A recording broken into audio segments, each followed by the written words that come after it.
महाराष्ट्रातील मुस्लिम बांधवांना आरक्षण मिळावे यासाठी आता मनोज जरांगे पाटील व मुस्लिम समाज एकत्र येणार असून ऑल इंडिया उलमा बोर्डच्या मुंबईमध्ये बैठकीत हा निर्णय घेण्यात आला। महाराष्ट्र राज्यात आरक्षणासाठी मुस्लिम समाज लढा उभारणार असून मनोज जरांगे पाटील व मुस्लिम समाज एकत्र येणार असल्याचं ऑल इंडिया उलमा बोर्डच्या मुंबईमध्ये बैठकीत निर्णय घेतला लागलेला आहे असून यामध्ये मुंबईचे प्रमुख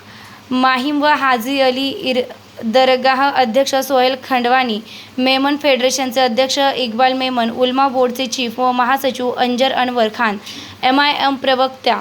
वारिस पठाण, उलमा बोर्डचे आरिफ बापू मेमन, रहीम पटनी, राजू जहांगीरदार, मुस्तफा शेख, मौलाना जावेद, मुफ्ती नईम, मुफ्ती समीउल्लाह, शेख शकील, दावल भाई, नबील भाई, ॲडव्होकेट शहबाज शेख, अजीज भाई, अजहर भाई आदींसह पदाधिकारी बैठकीत मोठ्या संख्येने उपस्थित होते। ही मीटिंग उलमा बोर्डचे चीफ आणि महासचिव अंजर अनवर खान यांच्या वतीने घेण्यात आली होती व महाराष्ट्राच्या इतिहासातील एक मोठा निर्णय या मीटिंगमध्ये घेण्यात आला व लवकर मुस्लिम समाजाचा भव्य मेळावा व आंदोलन प्रत्येक शहरात करणार आहे